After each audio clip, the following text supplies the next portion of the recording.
It was in 2019, like late 2019. So I became a fan around 2015, 2016. During the pandemic. I would say began in I 2013. think I would say officially in 2016. My roommate actually, he showed me one music video and then he showed me their performances on SNL. And for like weeks after, I just like could not stop watching those videos. Ladies and gentlemen, Please welcome BTS.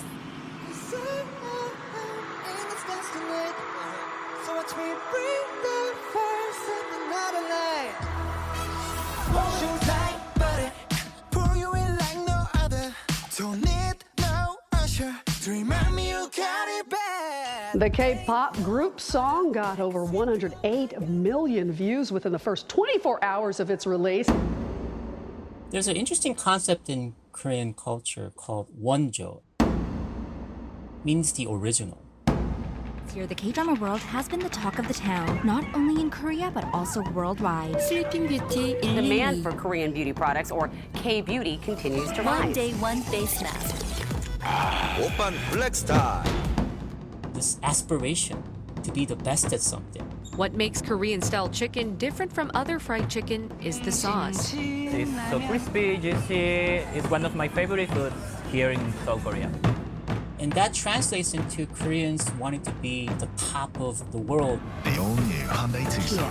LG ultra-large TV. Best athletes. His 22nd goal! The best musicians.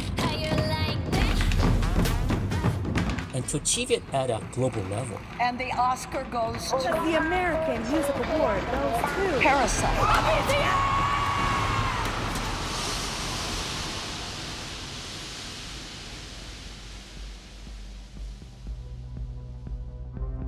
Every step of the way, there were sort of doubters and skeptics. Initially, they're like, well, Korean culture will be popular in Asia, but it would never be popular outside of this 但是 region. 我感觉好像现在对韩国风追求的比较严重吧。 And then it conquers Europe. Das war der erste große K-Pop-Erfolg, It also conquers Latin koreanischer. America. Y te traigo los K-dramas que terminaron. And then it finally the United States. The country's pop cultural exports have taken the world by storm, becoming a major contributor to South Korea's $1.6 trillion economy. Now, Koreans themselves have become almost a kind of export, or even if they're not leaving, they become popular to people in other countries. Korean pop culture has now become a really legitimized cultural force that rivals the US. How did they do it?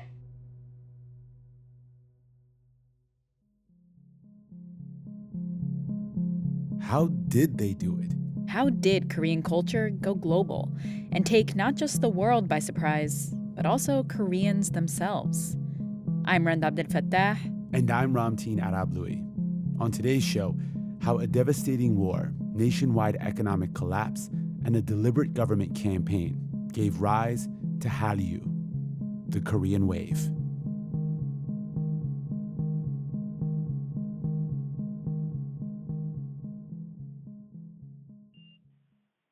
Hi, this is Zach from Chesterfield, Michigan, and you are listening to Throughline on NPR. I love you guys. Keep up the good work. Bye.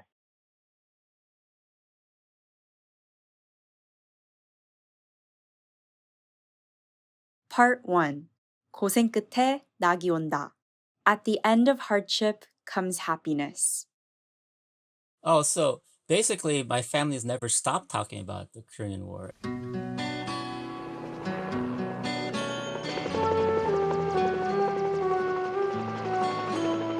My name is Michael Kim. I am a Korean historian at Yonsei University in Seoul, Korea. Well, yes, of course, growing up in the United States, I grew up watching MASH.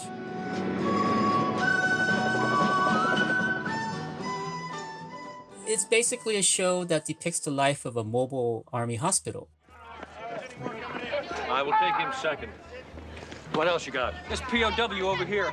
He was in the back of the truck when it was hit. Half his chest is gone. Does he even have a pulse? And so you're constantly getting a flood of soldiers that are wounded in the front line, being flown in by helicopters, and then the whole drama revolves around the lives of these nurses and officers, doctors, as they're treating these patients, but they don't know why they're there fighting this war, treating these people. Ever get the feeling there's a war going on? There's always a war going on. War is the world's favorite spectator sport. Who needs more skin sutures? Well, everybody knows war is hell. Remember, you heard it here last. War isn't hell. War is war and hell is hell. And of the two, war is a lot worse. How do you figure that, Hawkeye? And so they portray a kind of version of Korea in a war-torn, devastated land and intense poverty everywhere. And of course, Americans being there, trying to save these people. Overhead, B-29s wing toward the Red Marshalling Yards at Pyongyang to drop 100 tons of demolition bombs. The UN's answer is these day-in, day-out raids, the biggest of the war. 그 12시쯤 되니까 춘천 시내에 포탄이 떨어졌어요. At around 12 o'clock, there was bombing in the city. Since then, I haven't seen my brother. He went one way, and I went another.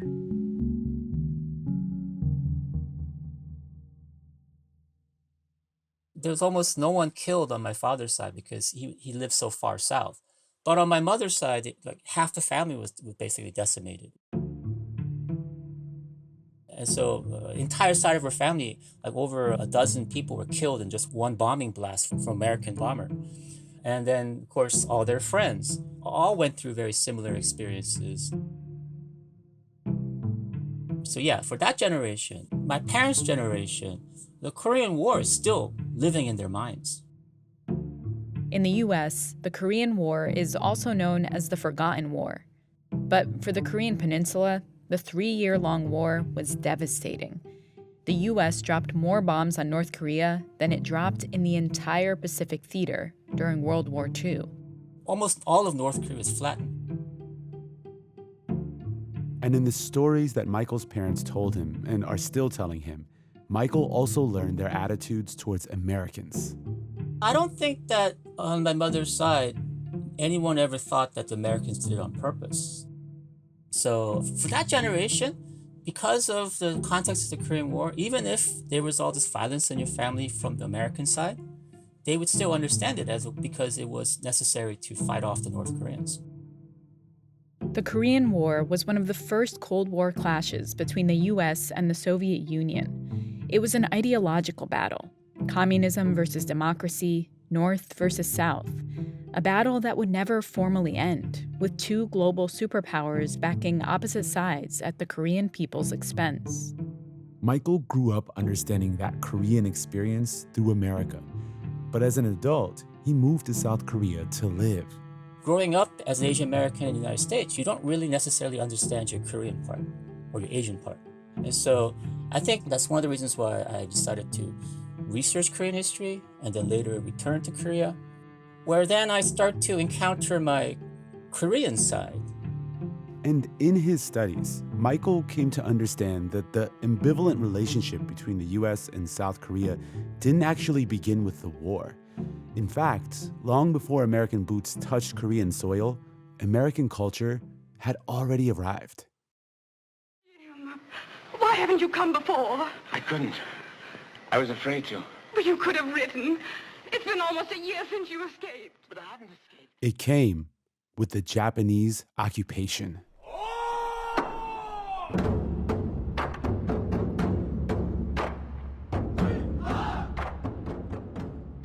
From 1910 to 1945, the Japanese Empire ruled the Korean Peninsula. The occupation was brutal. There were executions, forced labor, and near total repression of Korean culture. Koreans were forced to adopt and integrate Japanese culture into their lives.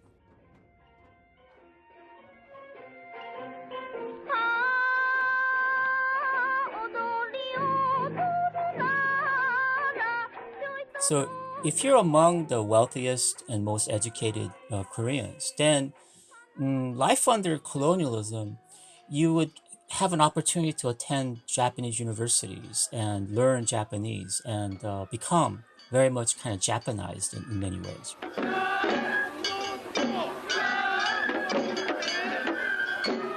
But then the typical Korean, they would still be living in their villages and hardly untouched, or completely untouched by what happens with the rest of Korea, in that they're still living in poverty, then farmers losing their jobs. And so there was quite a lot of economic disruption. but the Japanese continued to industrialize the peninsula. Because it was a colony, the Japanese actually invested considerably in the latest technologies, like the radio, the railroads. And so the infrastructure was laid down in a way that, of course, benefited the colonizers, but it could also be appropriated in ways that maybe nobody expected. Like opening the door to American pop culture. Well, you can just quote me as saying that Eddie Singer was a good boy, but just not good enough. Don't that sound a little... Both of us have to soft pedal while he's around. To explain how sorry I am. Well, you don't have to get so emotional about it. Both Japan and Korea was also one of the largest markets of export for Hollywood.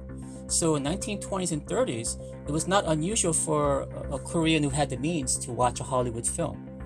And so if you read the magazines, they would be like a third of it would just be talking about Hollywood stars and the latest movies and trends. And so Korea very early gets exposed to the global media scape. And when American soldiers replaced the Japanese as occupiers, they brought their own soft power in directly. Of our times. I'm an armed forces radio announcer. On the air with the news of the world as soon as it happens. Sports roundups, current events. There's music, lots of it, both popular and classic. All designed for one thing, to keep the serviceman informed. However, civilians find the programs of interest too, and often listen in. AFKN, the military broadcast station, where you're constantly exposed to American TV and American radio because of the large troop presence in Korea. There were many disillusioned by the conflict and uncertain of the future. Poverty and disease, the camp followers of war, were everywhere. Thousands of homeless citizens... We also have to then think about how devastated the economy was in the 1950s, right after the war. The Republic was a shambles. Property damage as a result of the communist invasion was so extensive, accurate estimations were impossible.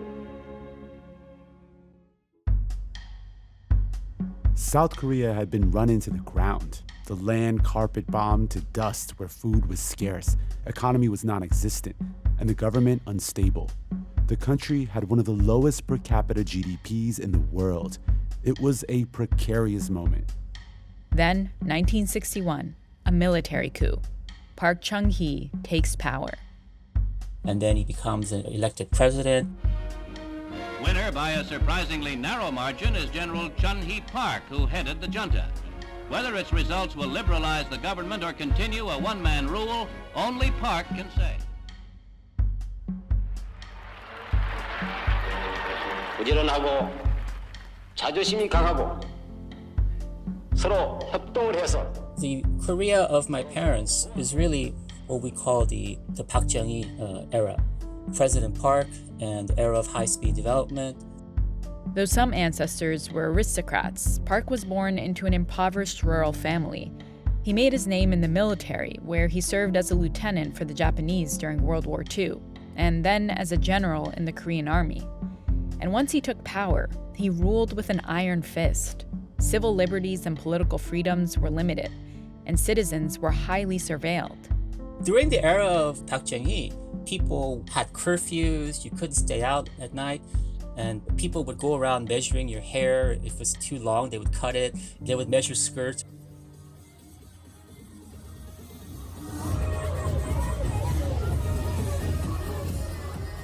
But what that led to was a development of a night culture where, because you couldn't go home, people just stayed out all night. And so you would go to a bar and then you just stay there until the next morning because you couldn't be allowed in the streets.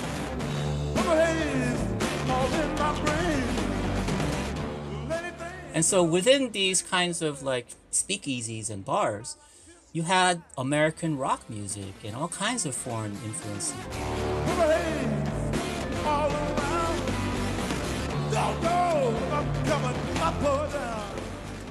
So there was a kind of a huge inflow of culture, both smuggled in as well as official, and then a kind of a space where people would enjoy themselves, and despite the military restrictions.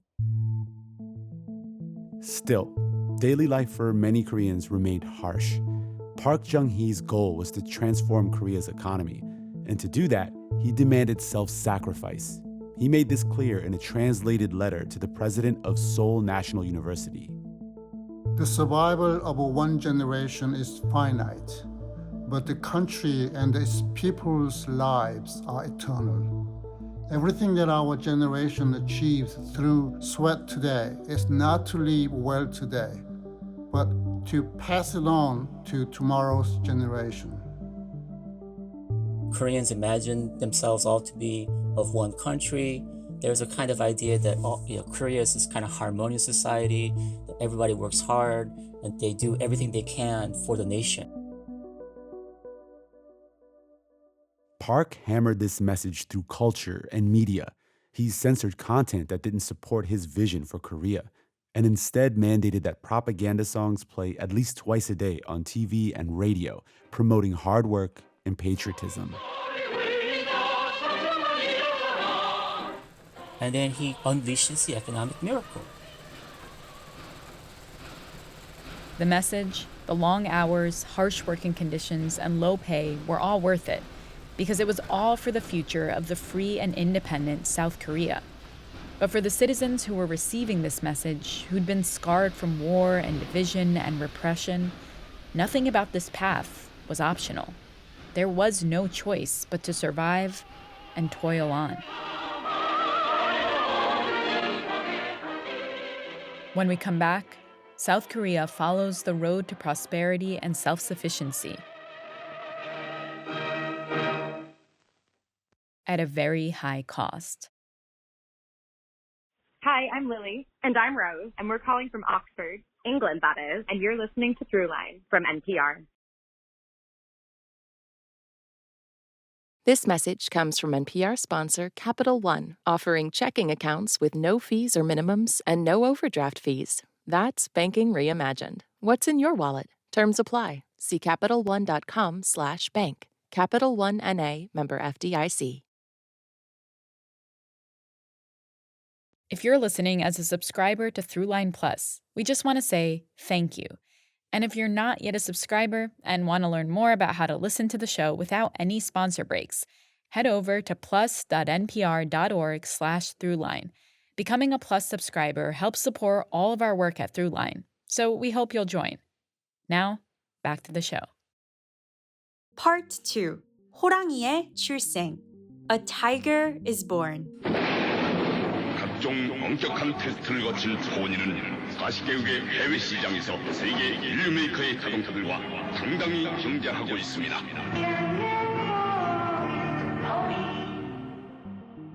The Korean company Hyundai called its first original car the Pony, perhaps a small nod to America's iconic Mustang.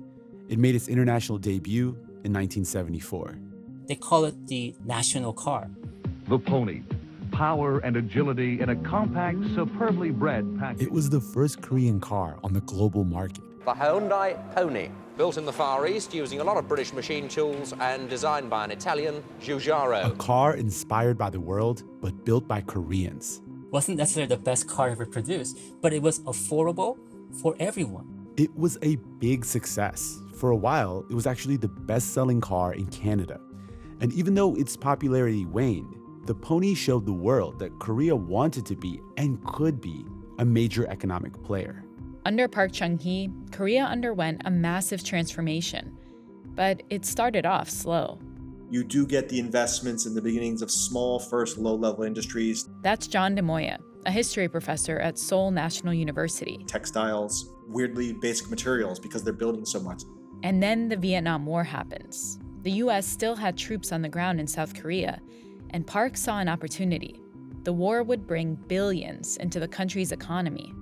Koreans make hundreds of millions of dollars doing the dirt underground labor and also supplying for the Vietnam War. Because of the need to fight the Vietnam War and develop its allies, the United States then opens up its markets to Korean products.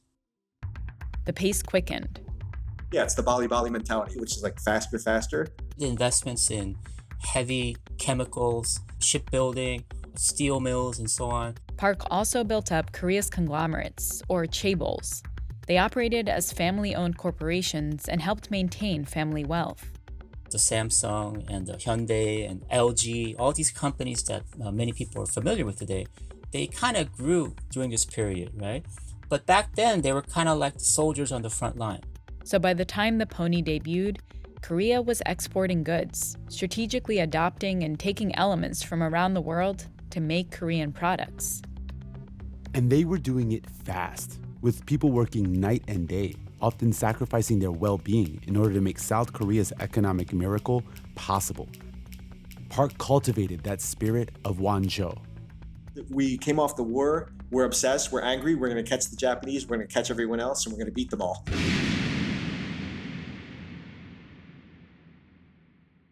There is a new government tonight in South Korea. Park Chung-hee, who ruled the country for more than 18 years, is dead. Park's dictatorship came to an end in 1979 after he was assassinated by the head of the Korean CIA, and fractures within his regime reached a breaking point. Now, these troops, which clamped military control on 2 southern Korean cities, have been ordered to enforce martial law in the capital city of Seoul. Martial law is the only certainty with a strict overnight curfew imposed throughout Korea. South Korea's pro-democracy movement already existed under Park's rule, but the assassination lit a fire across the country. Students, workers, and ordinary citizens took to the streets only to be met with soldiers. And the loudest calls for democracy came from places that Park had not invested in. Korean economic development is highly uneven. Places like Gwangju, a city in the southwest of Korea, which had been left out of the country's development. The people of that area did not really partake in this rapid economic development. In May 1980, the people of Gwangju took to the streets to demand the end of martial law and protest Chun Do-hwan, the military strongman who was rising to power.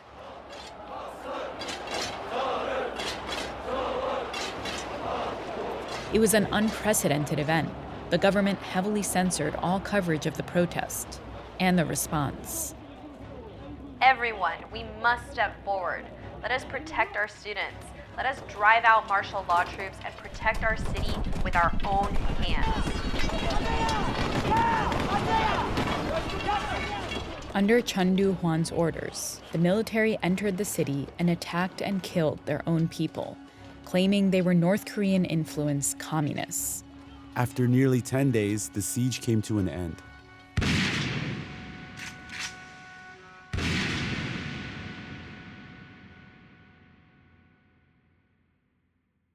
Chun Do-hwan and his military regime had won.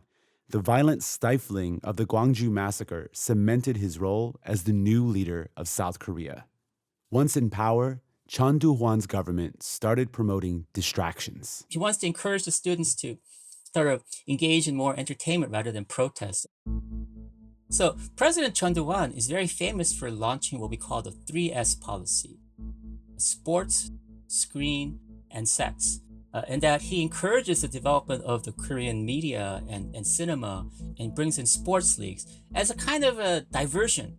He established Korea's first professional baseball league, followed by soccer and basketball. He loosened the curfew, allowing for Korea's underground nightlife to flourish in the open. And he relaxed censorship laws, which encouraged the production of erotic films, which opened up the door for more Korean film production. And so what happens is many of these Korean broadcasts start to get exported out of Korea into these media markets throughout Asia. Koreans made K-dramas into attractive products for other Asian countries by exporting them without any sound. Which then allowed the Chinese to sort of dub it over or, whatnot, as well the Japanese broadcasters. So they would use the images, but they would then add their own soundtracks to it. The Korean wave was starting to swell. And all the while, its other business ventures were booming. Korea was still exporting steel, textiles, and now VCRs. And the US was one of its biggest trade partners. So we should pay attention to them. These are tremendous economic competitors. And if we don't pay attention to them, if we don't learn our lessons from what they're doing right and what they teach us about what we're doing wrong, they're going to continue to grow at our expense. In spite of the side-eye from an ambivalent US, Koreans were like, we've we've done it. We're first world. We're a rich country and rich nation. And within the country, things were slowly changing because the 3 S's had unintended consequences. As Koreans gained more freedom, the call for democracy rose. And in 1987, South Korea had a democratic election. It was on the rise. But the promise of globalization also came with peril. And after the rise came a fall. It's a national humiliation. I feel so ashamed. That's Kim Bang-so, a South Korean street vendor in Seoul, speaking with the New York Times. The year is 1997, and a financial crisis has rocked Asia. All of a sudden, there's no more liquidity in the global markets. In a matter of months, companies go bankrupt, banks close, and people see their savings and investments vanish. Well, it's not a large amount, but 50 million won is big money for us. Korea turned to the International Monetary Fund, the IMF, for help. That didn't sit right with many South Koreans. Some felt like their country was being colonized all over again. Even if the IMF is an international organization, everybody knows it's run by the US, and the US is using it for its own interests. The IMF ultimately granted South Korea a nearly $60 billion bailout on a day many call National Humiliation Day. In some ways, the country found itself where it was at the end of the Korean War, feeling beholden, but compelled to rise again. And Koreans took it upon themselves to pay the loan back, contributing in whatever way they could. Tens of thousands of our fellow citizens have taken jewelry and other items out of their drawers to donate or sell to banks and civic and media organizations. Koreans can unite to rise to the occasion in aid of their troubled nation. There were metal, like gold and silver, gathering campaigns, and people literally brought in their wedding rings and the personal possessions and melted them down for the government. They would sell the gold in order to build up the gold bullion necessary to back the loans. Over 3 million Koreans donated 200 plus tons of gold in a show of patriotic unity. And so, yeah, actually, the IMF crisis shows you that Koreans still had this sort of unity, right? And desire to sort of defend the country in case of crisis, right? South Korea managed to pay off its debts in just 4 years. Because of various measures that the government takes, they're able to repay the loan. But the IMF loans do change the country's economy. The money comes with strings attached, including a 3-year deregulation plan. Kang Bang-kyung was Korea's Minister of Finance and Economy at the time. Korea's old economic system, which helped the nation grow rapidly in the last decades, will be transformed into a free market system. Interest rates shot up, foreign investments flowed in, chaebols downsized, job security disappeared, unemployment tripled. All the gains of the past 30 years felt like they had all been lost.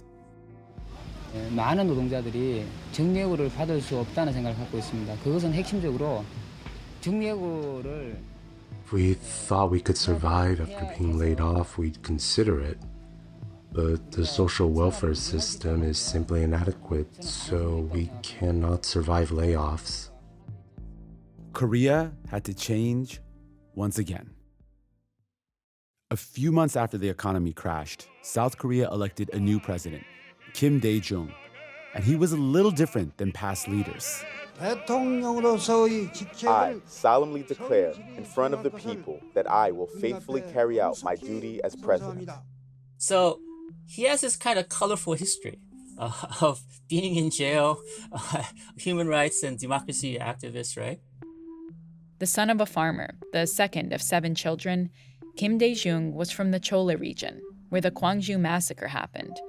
No stranger to hardship, he was determined to charter South Korea into a new future. Remember those K-dramas without sound? Well, Kim Dae-jung saw how popular they were becoming around Asia, and he had a light bulb moment. He's kind of like, okay, now we're going to be a soft power. The Korean wave had already been swelling. All the government had to do was harness it. So Kim Dae-jung went all in.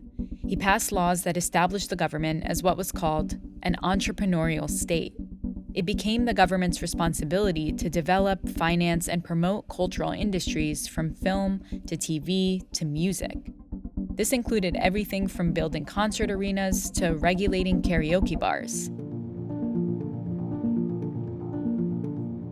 By the 2000s, this idea of Korean soft power, that Koreans can actually find a place in the world, not through the hard military economic power, but through cultural influences, that actually captures the imagination of a lot of Koreans. And the investment in Korean K-drama, movies, music, beauty products, and food began to pay off in South Korea and way beyond it.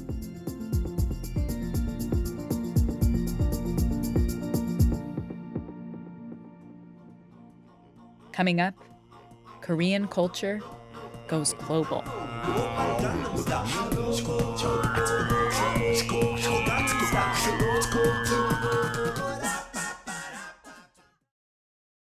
Hi, this is Sylvia from San Juan, Puerto Rico, and you're listening to Throughline from NPR.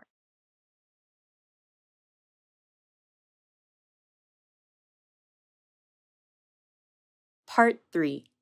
고소비의 Mecca, the Mecca of high consumption.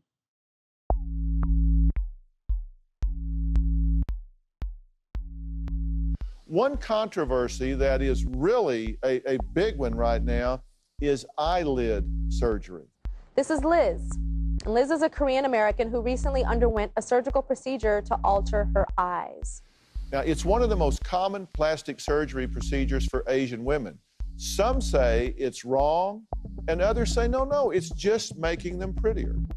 In the first decade of the 2000s, this story started popping up everywhere. And it always played out the same way. Korean women are getting so much plastic surgery. I had eyelid surgery to increase the size of the fold. A flap, I guess, or a second flap in the eyelid. So it's not so much about necessarily just a droopy eye. It's also about wanting to look more Caucasian. But you said you wanted to have more of a Western look. Absolutely. In fact, you said you were ashamed of your eyes. As South Korea's economy grew in leaps and bounds, American media picked apart what they saw as a country devoted to overconsumption with a twisted obsession with beauty.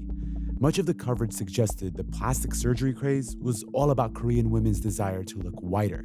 Even Oprah devoted a segment to it on her show in 2004. And Oprah says something along the lines like, are these women trying not to look Korean? That would be like me trying not to look Black. That really seemed inconsistent with my own personal experience. This is Hae-Jin Lee. She's a professor of women and gender studies at the University of Hawaii. So I'm Korean American, second generation. I grew up in Southern California, which is home to the largest population of Koreans outside of Korea.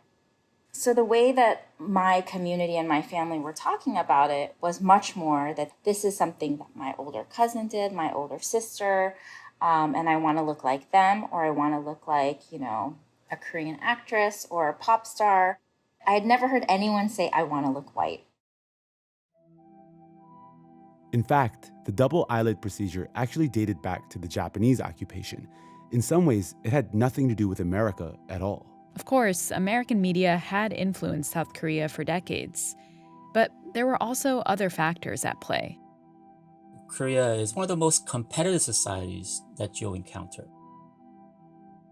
In a society where women often don't have the same level of opportunity, right? They are going to invest in their beauty as a way of getting an edge, of getting ahead. And cosmetic surgery in Korea, I would argue, is actually a form of being competitive in an intensely competitive environment. When it came to plastic surgery, American media might have misunderstood Korea. But one thing was for sure. American media's obsession with Korea signified a shift. President Kim Dae-jung's economic experiment was working. His investment in cultural products like Korean dramas has started the ball rolling. So when we think of the intense fandoms that we see now with K-pop, this kind of begins in the early 2000s with K-dramas. They really first make a big splash in other parts of Asia. And it is, a lot of middle-class housewives that are obsessively watching these dramas and becoming very intense fans of Korean pop culture. This growing fandom was hungry for all things South Korean. That's where we start to see the interest in Korean beauty. These women in these different Asian countries become the sort of first targets. Cosmetics, face masks, lotions, and of course, plastic surgery. South Koreans are defining the current beauty standards, and they're making a lot of money doing it. And by 2007, there's an oversupply of clinics, which is what leads to South Korea establishing its medical tourism industry. Medical tourists from all over Asia started to travel to South Korea for some of the procedures, like the double eyelid surgery, that had been popularized by K-dramas. So I interviewed a representative of the Seoul Tourism Board in 2010, and she said to me, "We don't spend as much money advertising our cosmetic surgery market as you would think. Hallyu, or the Korean wave, Korean pop culture, is our biggest marketing strategy." And there's one part of South Korea in particular that becomes the epicenter of all of this, the place where Korean pop culture and Korean beauty trends collide. So the place with the highest concentration of clinics is Gangnam, made world famous by Gangnam Style, size 2012, viral hit.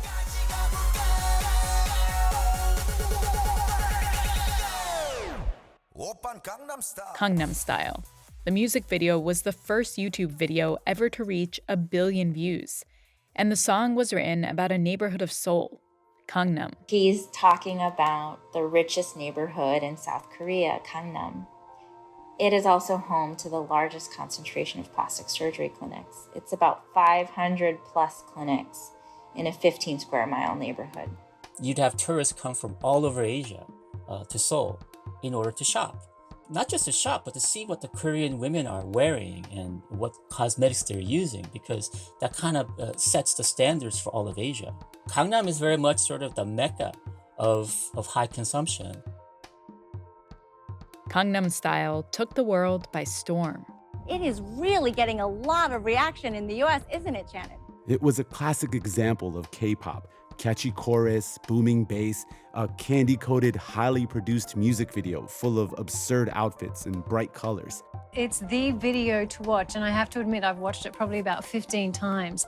It did what no other Korean pop song had done. It broke into the US's notoriously exclusive music market. Normally I say these are my people, but today it's Psy people! If you know the words, say it. What? Oppa Gangnam Style. But there was something crucial about the song that flew over a lot of non-Korean speakers' heads. After the IMF crisis, the gap between wealthy and poor Koreans widened. The rich got richer while others' wealth declined. Youth unemployment rose, and there was a growing sense that no matter how hard you tried, you couldn't make it in South Korea. The whole entire song, Gangnam Style, is really kind of a parody of this lifestyle that a lot of Koreans are not actually living. But it's the sort of image that's there of this high consumption lifestyle, which every Korean wants, but not every Korean is actually experiencing. Some of the lines is that you're one-shotting your hot coffee, right? You're doing it just because you want to look cool doing it, even though you're burning your mouth with hot coffee. The message behind Gangnam Style resonated with Korean audiences, even though the rest of the world didn't always catch on. But those same themes of cynicism about economic inequality would reemerge from South Korea years later, only darker. A poor family living in the underbelly of Korean society who are determined to claw their way out of poverty dream up an insidious con on a wealthy family. Hundreds of strangers ensnared by debt, so desperate that they'd literally battle to the death just for a chance to climb out of the hole. Will you go back to living your old and depressing lives, getting chased by your creditors, or will you act and seize this last opportunity we're offering here? And the whole world was captivated by these disturbing stories. especially the United States. And the Oscar goes to Parasite. And the Oscar goes to Bong Joon-ho. Parasite. Well, this is the show that everyone is talking about. How cool is it that this show right now is just so big? Squid Game is #1 in 94 countries. Squid Game and Parasite were the center of a cultural firestorm in the US. For the first time, American audiences were watching Korean faces on screen and seeing themselves. We were looking at something made across the world to understand the fears and problems that plague us at home. Many Americans watching didn't speak Korean. They didn't understand the cultural references. They watched with their phones out, Googling things like how much was 45.6 billion won in US dollars? How many people live in basement apartments? And did kids actually play that cookie breaking game? But despite all these cultural incongruencies, American audiences were hooked, mesmerized by what they saw on screen.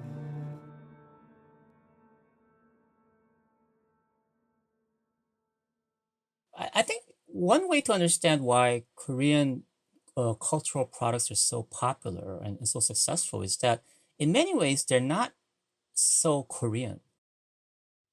So with Korean music, you have a kind of a combination of all these elements from around the world packaged as Korean song. And I think it's because Korea, whether the Koreans wanted it or not, was sort of forced to be open to all these outside cultural influences. They're then able to master different segments of it and then repackage it as a Korean version. That's Wonjo at work. Koreans drawing from global cultural influences, but not just mimicking them, owning, reworking, and embodying them, becoming the source, the wellspring of culture, and being on the same level as the very best in the world. Which brings us back to where we started, because no K-pop group has become more emblematic of that than BTS, the best-selling artist in Korean history. It's like when they got to LAX, it was like the Beatles were here. You guys are the biggest boy band in the world. And so when Koreans talk about hip-hop, they don't talk about Koreans being the best Korean hip-hop. They talk about Koreans being the best hip-hop artists, period. Phenomenon is not even a word. You have to invent a new word for this group. Or the best dancers. They're not trying to become the best dancers in Korea. They're trying to become the best dancers in the world.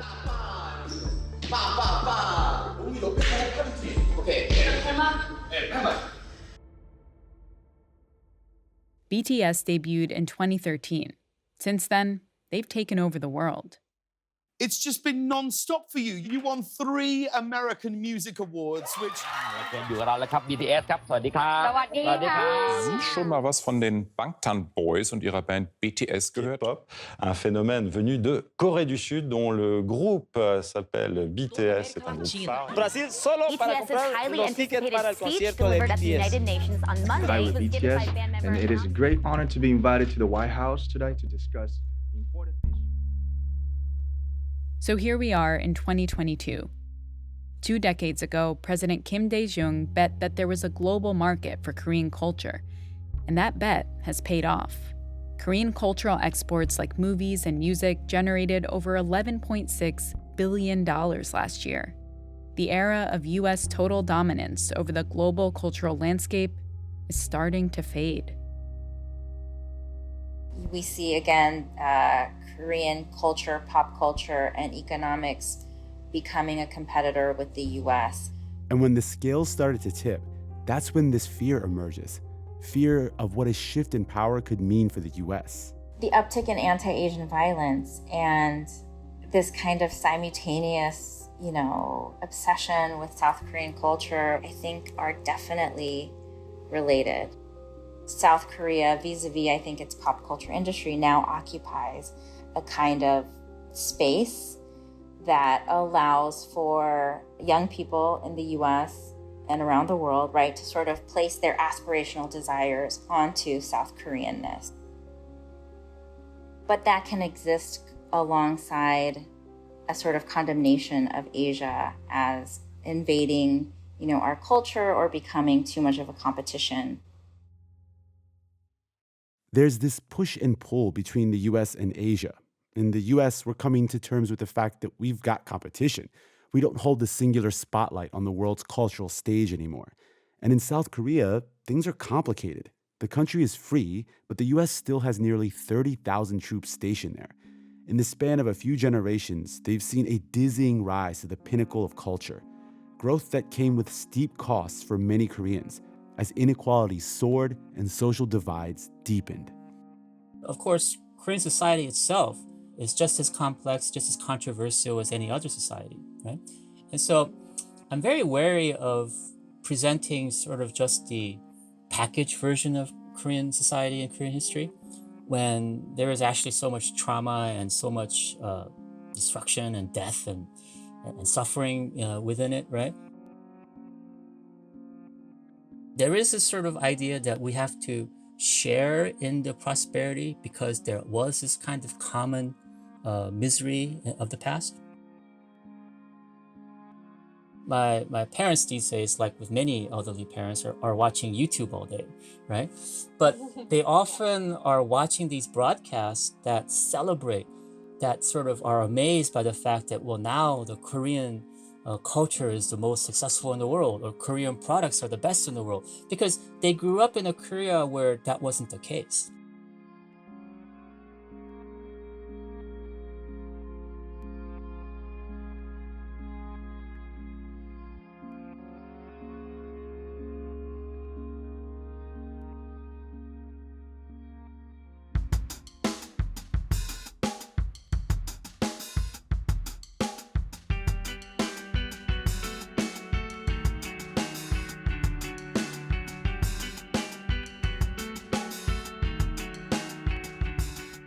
That's it for this week's show. I'm Rand Abdel Fattah.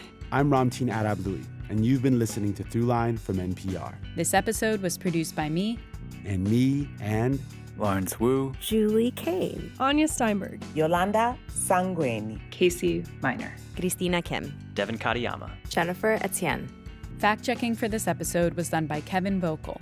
Thanks to Alex Chong, Jay Divingracia, Zarina Divingracia, Jeff Pierre, Javier Kim, Manuel Martinez, and June Im for their voiceover work. Thanks also to Kimberly Sullivan, Lindsay McKenna, Tamar Charney, and Anya Grunman. And special thanks to Janet Woojung Lee, Kyung-Jin Lee, Sarah Chang, and to the San Diego Pangmul Institute for the use of their musical performance. This episode was mixed by Josh Newell. Music for this episode was composed by Ramtin and his band, Drop Electric, which includes Anya Mizani, Naveed Marvi, Sho Fujiwara. And finally, if you have an idea or like something you heard on the show, please write us at throughline@npr.org or hit us up on Twitter @throughlinenpr. Thanks for listening.